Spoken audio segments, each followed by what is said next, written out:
Here's Peaches and Cream blooming with the regular old salvia, and they want a nice little combination there. And the bees are going crazy. Sorry about that jerky motion, but they're just loving it out here. Okay, so this little beauty of a rose is Clotilde Superbe, or however you say it in French. And she has a tendency to ball, but I love her just the same. Over here I have some sage that's starting to die out, lilies that are going to come, but I thought this one little Centaura delbata bloom that's just started blooming looks really cool with that spinning look to it. But as we come up here, I hope you can see this nice. This is my huge clematis. I've had it for quite a while. I got it at a cheap store like Kmart or something for a couple bucks. And I don't trim it back except for dead stuff. I'm not much into paying attention to when I should be trimming clematis. You know, you cut them that they bloom. You don't want to cut ones that bloom super early off, but you know, I got more important things to do to worry about that. Okay, we're going to take a little walk down the driveway now. This big, huge rose growing up over my arbor is Leontine Gervais, and it's got beautiful peachy apricot blooms, and it's going to be covered soon. But I don't know if I'm going to be out here in time to, you know, who knows if I'm going to be busy then. And I've got my nice little hiding spot there. And we're coming along to another rose that's not in bloom yet, but the geranium with it is. And this has got really cool blooms. And then I've got a huge rose, Long John Silver here, with Sweet Autumn Clematis. And Long John Silver has just started to make buds. This one's a later one normally, but of course it's going to be very early this year anyway. And then we've got our Pink Princess Weigela. And it was funny that at the plant sale last weekend, when it was really in super bloom, people were asking what it was, because all these new cultivars with the colored foliage and that, nobody recognizes the plain old Weigela. And I find that very, very funny. And if I come up here, here's the first bloom on Long John Silver. Very neat. And they seem to have gotten a garbage bag stuck up in there. I'm not going to be able to get that out for a while. I'm not going to cut it back while it's going to be blooming. Then over here, I forgot the name of this plant. It's related to that horrible Star of Bethlehem weed, but it's actually, this is a nice, tall, well-behaved variety. And then I've got the Duccio that's gone out of bloom pretty much. But then we're coming up on some roses that are in bloom. And this is Bowbells, an English rose. And it smells like cinnamon. And it's a good looking one. And it would be absolutely perfect if it wasn't for the ugly house that I live next door to. But what are you going to do? Yeah. And then I have a native western mock orange with little flowers, but they smell good, blooming next to it. I forget the name, but I got it from Forest Farm quite a while ago. There's a nice clump of the Bowbells blooming back there. And then down here, Veronicastrum foliage. That always looks nice, even when it's not in bloom. And then I've got Randa Violets hiding out in here. Let me get some, move back here so you can see. They start off really, really bright magenta-y, and then they fade to a more purpley color. I don't have any that are the bright magenta right now. They've faded out a bit. But it's a pretty rose. It's a very prima donna rose. It's never done well for me over in this spot because it's very hot over here. But maybe one of these days I'll move it. Then I'm coming up on Hawkeye Belle, another gorgeous rose. This is a buck rose, and I've heard people say buck roses are ugly. I don't know what they're drinking, because it's a beautiful rose. Now these roses, I should say, I haven't trimmed them. I haven't sprayed them. I haven't sprayed my roses in years. Alright, so you can see the foliage here is pretty darn nice. Then I've got the native honeysuckle here. The hummingbirds come to it, and it's just starting to bloom. It seems to keep getting an insect going after the leaves or whatever, but it suffers through, but I don't know why. Aphids or something, they like it. Then coming over here, I have one of my favorite roses, Madame Legras de Saint Germain, or however you say it. It's an alba rose. It smells fantastic. It's one of my favorite smelling roses in the whole world. And you can see it's covered in white blooms. And it is with the Baptisia there, so the blue and white look really pretty together. Look at all these blooms.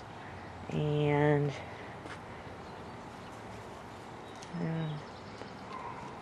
bees, whatever is on there.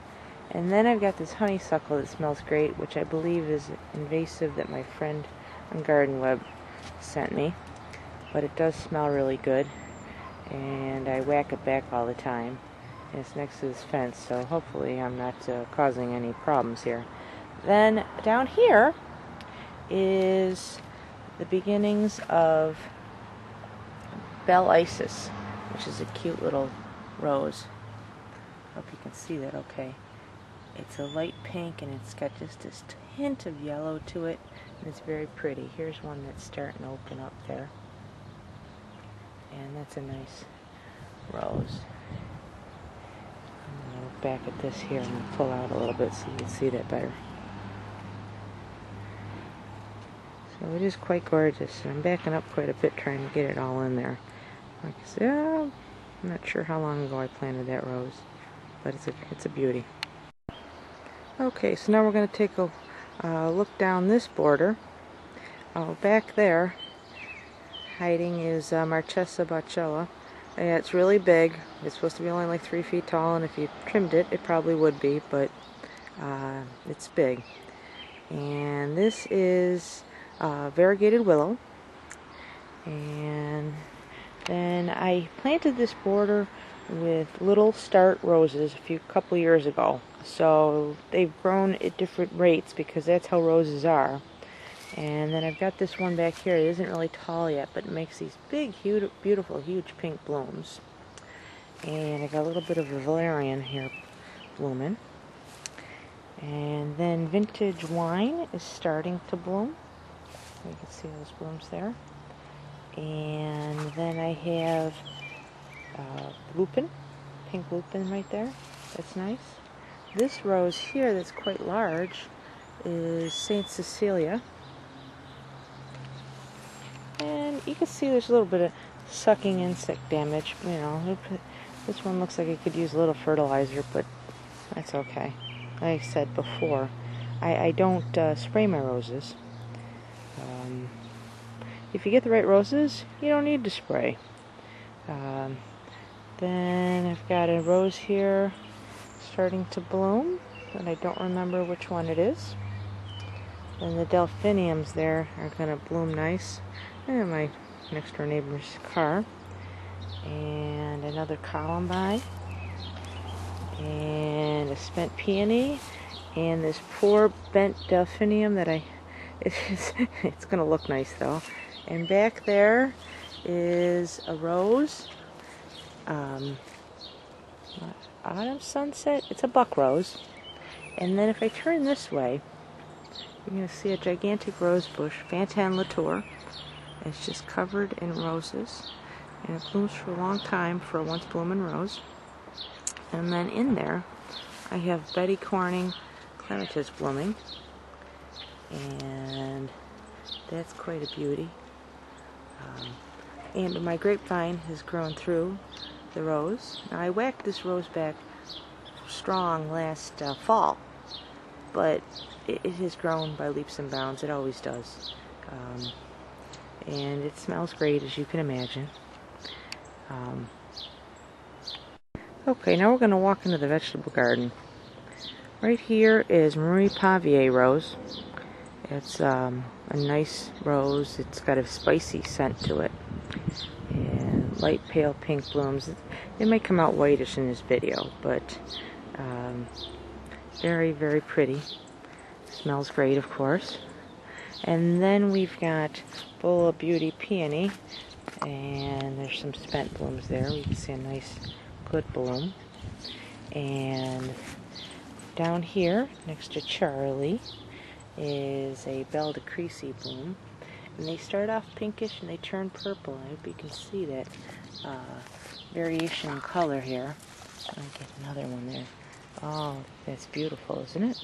And I planted it over on this side, but it has decided to take and march over to the other side of the vegetable garden. So here's more of the Fantin Latour with the Betty Corning Clematis. It's just a beauty. And we're going to go into the vegetable garden here. And I have got it half set up. Yesterday I had it all done, and I thought I was filming, and I wasn't filming.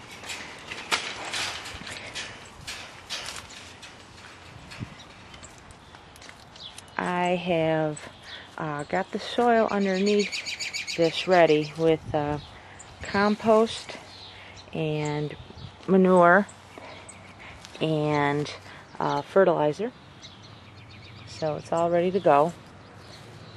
And then I put this black fabric over it. It is the permeable stuff, not the plastic. The water won't go through stuff. And then I put it down with staples.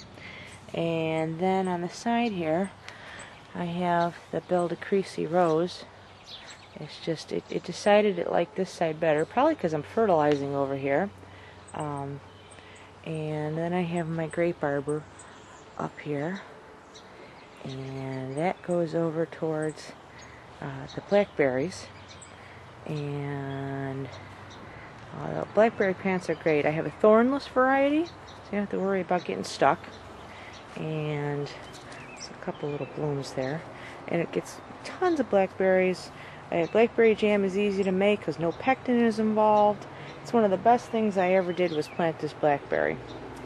Then over here, I have already planted beans yesterday. I have this short little fencing I made around it to protect it from any rabbits and whatnot that might get in here. They don't mind the tomato plants, but they like beans and other things that I might put over here. And right there is horseradish. And so it looks pretty attractive when it's in bloom. A lot of people think that horseradish is really invasive, but if you plant it in wet clay soil, it really doesn't go very far. So, and I have more tomato plants there. Bean plants. And that is Hansa rugosa rose, and it's always the first rose to bloom. Normally it starts blooming about now, but it's on the tail end of blooming because of how early everything's blooming. And over here, I hope you can see how beautiful that is. It's Darlow's Enigma, and it is just gigantic. Once it's done blooming, this first bloom, the first flush, I will cut it back severely, and then it always expands back out again. That's just the way this rose is. And it's got a weird scent. People normally can smell it in the garden. I cannot, but if I cut it and take it inside, then I can smell it. Back here with the Hansa rose is valerian, a nice little clump of it. And it smells heavenly. When I'm out here working with the planting the vegetable garden, it's a perfect thing to have next to a vegetable garden because the smell is intoxicating. So it makes you happy while you're planting all your vegetables. And there is the foliage. But and it will self-seed around, but they come out pretty easy, so you don't have to worry about that too much. And having a nice clump of it, who wouldn't want a nice little clump of it?